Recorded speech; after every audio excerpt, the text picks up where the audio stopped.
Мы с вами продолжаем говорить об экономике и, в частности, о женском предпринимательстве. Недавно мы говорили об этом с самими женщинами-предпринимательницами, а сегодня наш собеседник Эльдар Абакиров. Здравствуйте, Эльдар. Здравствуйте. Вы депутат Джигурку-Кенеша, и как раз вы человек, инициировавший поправки в законодательство. Да. Зачем были инициированы эти поправки? Ну, там, в принципе, особо больших поправок нет, мы просто вводим понятие, определение, что такое женское предпринимательство. То есть женское предпринимательство – это компания или индивидуальный предприниматель, в котором учредители являются женщины, там, более 50%, и при этом еще количество работающего персонала, более 50% тоже женщины. А нужно, чтобы все три этих условия были соблюдены, или достаточно чего-то одного? И два условия. То есть в случае ИП там просто учредитель, а в случае ОСО там учредитель и плюс количество работающих. То есть в законодательстве появляется вот такое определение – женское предпринимательство. Да. Теперь вопрос, что это дает. Да, зачем это нужно? Здесь несколько причин. Ну, самая такая существенная причина – это то, что женщины по молодости, в основной массе, так скажем, выходят замуж, рожают детей, потом занимаются этими детьми. И когда им, грубо говоря, скажем, под 40 лет только у них появляется возможность нормально работать или начинать какой-то бизнес. Но к этому времени они, так скажем, многое упустили. То есть, во-первых, опыт, работы по сравнению с мужским полом он недостаточный. Второе, это, так скажем, Азия, наш менталитет, у нас наследство все в основном у мужчин. То есть у мужей, родителей или у детей, у мужского пола. А в жизни всякое бывает. Вдруг они развелись, или вдруг там муж умер, или еще что-то. И в этот момент женщине приходится брать на себя основную ответственность за, так скажем, будущее детей. У нее недостаточно, скажем, собственности, опыта. И мы думаем, что вот эта небольшая поправка, она поможет женщинам, которые захотят начинать свой бизнес, потому что в целом у нас в стране, в принципе, много всяких программ, грантовых, всяких льготных, которые помогают именно женщинам-предпринимателям. Например, у ЮСАИДа есть, в ЕБРР, еще в разных программах есть такие программы, которые помогают именно женщинам-предпринимателям. Но им было достаточно сложно, потому что такого определения в законодательстве не было. Теперь, когда появится это определение, они уже могут четко говорить: да, вот, согласно закону есть такое определение, кто подпадает под это определение, мы вам выдаем льготные деньги. Мы можем со стороны государства тоже инициировать государственные программы по финансированию женщин-предпринимателей. Без этого определения это было бы достаточно тяжело. Теперь уже мы, грубо говоря, открываем путь к этому.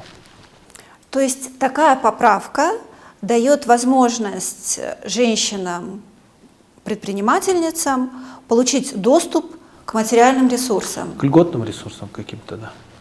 Не просто ресурсам, не просто кредиты в банке по 20-30%, а именно льготные, под низкие проценты, а может даже грантовые какие-то деньги. Вообще я лет 10 назад сам был противник таких вещей. Думал, какая разница, предприниматель, мужчина, женщина. Предприниматель, он и есть предприниматель. Да, чем отличается предпринимательство? Да, думаешь, вроде, но когда уже делаешь более глубокий анализ, ты понимаешь, что стартовые условия чуть другие. Если мужчина на себя взял обязательства, классно кормит семью, детей, вообще никаких вопросов нет. Но я даже на примере многих знакомых вижу, что в жизни это не так. То есть это, скажем, когда тебе уже за 40, ты уже начинаешь это понимать. Когда тебе 30, ты этого, кажется, не понимаешь. И у женщин появится доступ к льготным ресурсам? Да. Каких изменений в нашей экономике и в нашем обществе вы ожидаете в результате таких поправок? Для меня самое первое – это социальная часть, так скажем, то, что мать, она и есть мать, мама. Она заботится о своих детях несмотря ни на что. Ну, в 99% случаев, так скажем. Отец, он может развестись, женись на другой там, и так далее, и так далее. Поэтому, если для матери создаются хорошие условия кормить своих детей, заботиться о них, я думаю, это отразится на социальном положении детей, вообще на будущем страны, это, в принципе, отразится позитивно. То есть мы ожидаем, что улучшение экономического состояния женщины приведет к улучшению экономического Сейчас состояния. у нас, по-моему, где-то мужская занятость, по-моему, там 70 с чем-то, 3%, женская, по-моему, около 43, я вот точно цифры не помню. И если сейчас проанализировать, сколько имущества принадлежит мужчинам и женщинам, у меня нет этих цифр, но я думаю, там опять же процентов 70-80 окажется у мужчин. Я думаю, такая поправка, она приведет к небольшому перераспределению ресурсов, собственности. То есть, даже если женщина и мужчина совместно вместе живут хорошо, мужчина может занимается бизнесом, кормит семью, но видя льготные деньги, он предложит своей жене, скажет, а давай бизнес на тебя оформим, оказывается, мы сможем взять кредит тогда не по 20, а по 10%. Или вообще грант сможем получить. То есть таким образом будет какой-то переток, перераспределение в обществе. И в этом, я думаю, ничего плохого нету. Это в целом хорошо для будущего страны. Как депутат вы достаточно часто бываете в регионах нашей страны, наверняка знаете экономическое положение семей. Насколько высок запрос именно в регионах к вот такому женскому предпринимательству? Женщин, которые любым путем хотят кормить своих детей, их очень много на самом деле. И ситуация это нехорошая на самом деле, что много разведенных женщин, больных женщин, матерей, которые в любом случае хотят, хотя бы торговую лавку открыть или еще какой-то бизнес и заботиться о своих детях.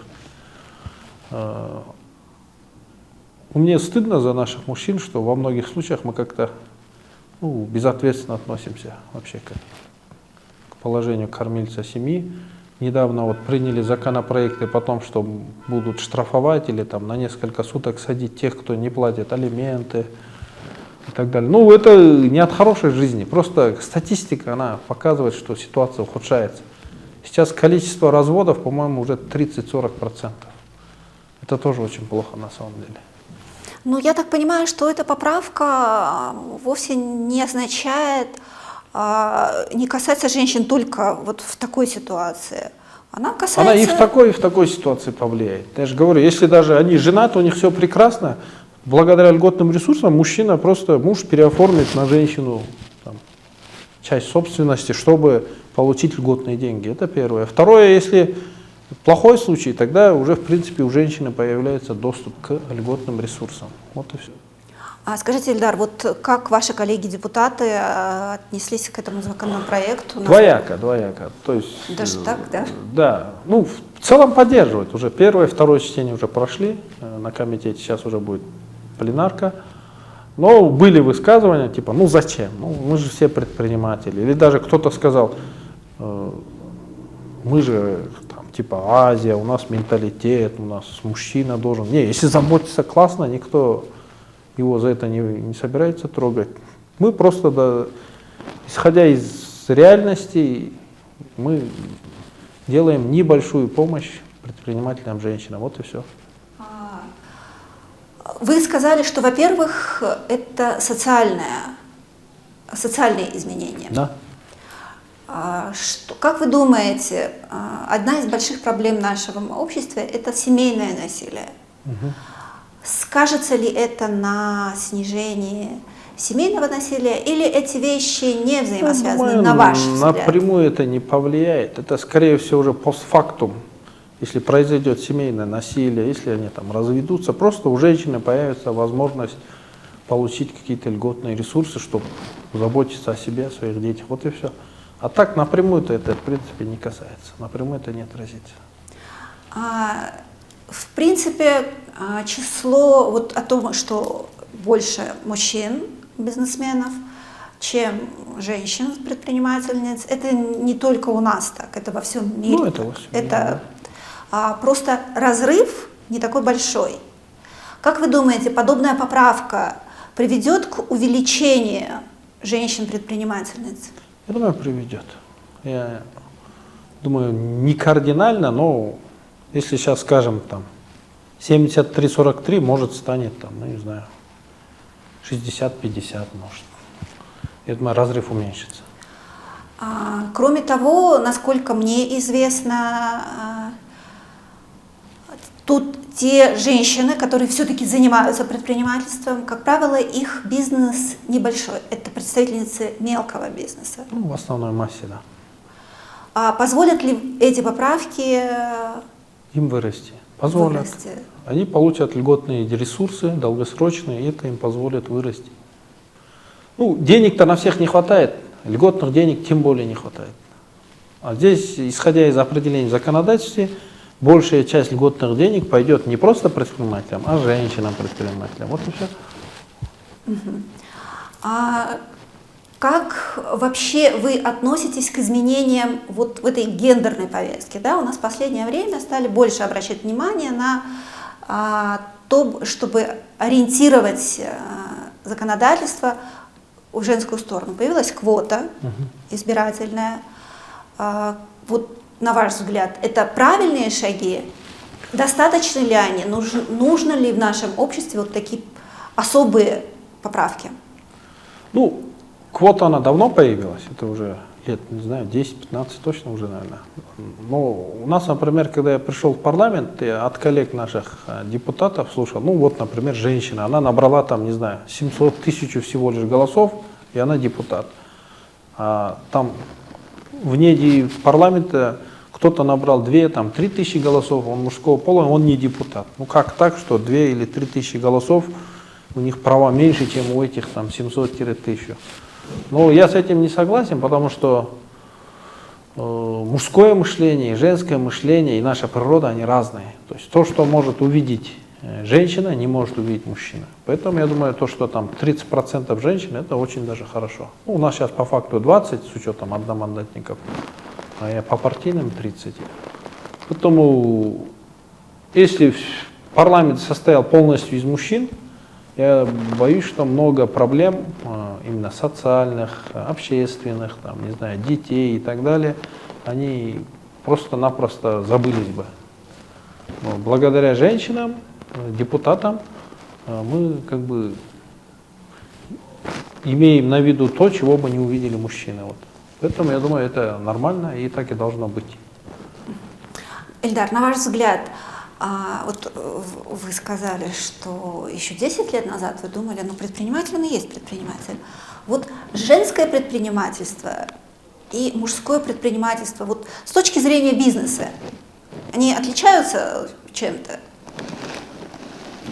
Ну, я много знаю бизнесменов, например, вроде бизнес процветает, думаешь, о, мужчина красавчик. А оказывается, потом, когда уже поближе знакомишься, смотришь, оказывается, все там женщина делает. Жена делает, там, не знаю, или еще кто-то там. Поэтому, ну, это такой фактор, предпринимательский дух, он может быть, что у женщины, у мужчины здесь. Единственное, я и говорю, вот, женщина, ну, 10-15 лет жизни, она выпадает из этого процесса, потому что ей надо рожать, ей надо их воспитывать там и так далее. Поэтому, а в целом-то это в конечном счете все для блага общества, для блага страны, поэтому это нормально, и это определение однозначно нужно, я думаю. А какие еще законодательные инициативы в ближайшее время вы намерены предложить? Именно касательно женщин-предпринимателей? А в целом? Ну, насчет женщин-предпринимателей, смотрите, мы пока вводим определение. Потом уже появится конкретика, как им помогать, чем. Там, возможно, второй пакет будет законодательства, связанный с вот этим. так, да? То есть это будет... Это первые пока. Первые шаги. Да. Потом, когда мы там год-два поймем, как с этим определением работает государство, там, не знаю, какие-то там спонсоры, да, банки, ну какие там вопросы как возникают. к этому относятся. Да. Мы в течение года-двух, я думаю, разработаем пакет уже более конкретный. Вот. Касательно, чем я занимаюсь в целом, ну, я больше работаю с сектором образования и сектором экономики. Вот. Если говорить про сектор образования, Ну, закон мы об образовании приняли как бы год назад, да, президент его подписал, но подзаконники не работают, там, ваучерная система образования еще не вошла в силу. И в целом у нас образование, проблемы, они все копятся, и их меньше не становится. Вот над этим мы работаем. Мы сейчас 2 постановления издали о том, что нужно выпустить учебники и дать право выбора учителю учебника. То есть мы эстонский опыт посмотрели, и мы такое постановление уже, конечно, приняли, и сейчас будем требовать исполнения от Министерства образования. Второе, я сам лично сделал анализ то, что у нас переполненности школ, и поделил наши школы, вот эти 2500 школ, на 3 зоны. На красную, желтую и на зеленую, так скажем. Красная — это те школы, где дети учатся более чем в 3 смены, то есть переполненность более чем в 3 смены, и таких школ примерно 250. Ну, в основном они в городах. Бишкек, это по всей стране? Да. И мы приняли постановление, чтобы в следующем году все эти 250 школ были разгружены, то есть либо рядом был построен доп. Корпус, либо неподалеку, там, в 2-3 километрах в окружности была построена новая школа. То есть такое постановление мы приняли. А сколько всего школ в стране? 2500. И из них 250 там, где красная... переполненность более чем в 3 раза, да. Где-то в 4, где-то в 5 раз, да. Вот. Ой, это очень интересное исследование. Да. Ну, мы просто взяли статистику Министерства образования и просто поделили их на зоны, и все. И на 26 год еще 250 школ в желтой зоне, где дети учатся в 2,5-3 смены. Их на самом деле еще больше, их там не 250, там под 300, по-моему. То есть в течение 2 лет нам надо построить 500-600 школ, чтобы у детей появились нормальные условия для обучения. Там не 50-60 детей в классе, а хотя бы до 30. Там. Вот такое мы постановление приняли. Пользуясь случаем, тогда давайте я спрошу вас, как вы сами вот относитесь к ваучерной системе, что вы думаете, как она не заработала у нас пока? Не, ну она и не должна была пока заработать. В законе дается 2 года на пилот. Ага. Да. Поэтому сейчас пилот начался по детсадам. Там, по-моему, 1000 или 2000 мест выделили ваучеров в Баткенской области для малоимущих семей. Ну это уже хорошо для обкатки механизма. Для школ пока еще ничего не начали. Но я думаю, вот именно касательно тех же школ, которые находятся в красной зоне, уже нужно инициировать пилот, сказать, вот, кто в этих районах построит школу, где нагрузка очень высокая, там мы можем дать ваучер для школьников, и чтоб это... Потому что я недавно был в Америке, там именно где государство не успевает либо строить школы, либо не успевает как-то за ними хорошо следить, она дает ваучер. Ну, у них это вообще называется chartered school, они полностью финансируют расходы этой школы, но управляет полностью частник. У них есть еще другой ваучер, совсем для частных школ, но это для малоимущих детей, кто хочет учиться в частной школе. Это еще есть у них отдельная система. Ну, в разных странах есть. В Чили ваучерная система полноценно работает. Там где-то 30-40% детей получают ваучер в целом по стране в Чили. У нас, я думаю, надо обкатать. Есть один вариант с малоимущими, есть один вариант с переполненными. Если это как бы пилот хорошо пройдет, в течение 1-2 года можно уже в целом по стране уже как-то какую-то систему ваучерную установить. Вот. А ваучерная система хороша там, где количество детей растет. Да. Там, где не хватает, да, где не она хватает не будет школ. работать. Как у нас. Например, в Южной Корее, в других странах, там наоборот, количество детей падает, там смысла нет от ваучерной системы. А у нас в стране, я думаю, в ближайшие 10-15 лет нам ваучерная система нужна. Потому что мы как государство не успеваем строить школы, поэтому надо, чтобы частный сектор пришел на помощь через ваучерную систему. Я, кстати, думаю, что развитие женского предпринимательства тоже способно. Да. Потому что и детские сады... Более 90% кадров в образовательной сфере это женщины, поэтому это однозначно поможет женскому предпринимательству параллельно. Эльдар, а как вы не изучали переход к 12-летнему образованию? Я изучал. То, что видел я в Европе, и то, что у нас, это совсем другое. То, что мы хотим сделать шестилетних первоклашками, это совсем неправильно, потому что он физиологически еще не готов быть школьником, это надо делать с 7 лет. А 10 класс, он грубо будет как наш 9 класс сейчас. То есть кто закончил 10 класс и кто не хочет учиться в ВУЗе, он может смело уходить там, в профтехи, в среднее образование, в колледже и так далее. Вот в Европе, в Америке это вот так. В ВУЗе 11-12 класс учатся дети, которые хотят учиться в ВУЗе. 11-12 класс это по сути подготовка к ВУЗу. И по сути 12 класс это практически наш первый курс. Вот это почему-то наше министерство не хочет понимать, хотя на комитете говорил это нашей доктор Гуль Шашеевне, что вы, кажется, не так поняли, что такое 12. То, что мы делаем, и то, что она работает в мире, это что-то не совпадает. Поэтому надо его, думаю, пересмотреть. Все понятно. Спасибо большое вам, Эльдар. Надеемся, что поправки, касающиеся женского предпринимательства, будут приняты. И надеемся, что закон об образовании будет способствовать развитию нашего образования. Спасибо вам большое. Да, вам спасибо. Спасибо большое, что были с нами. До новых встреч. До свидания.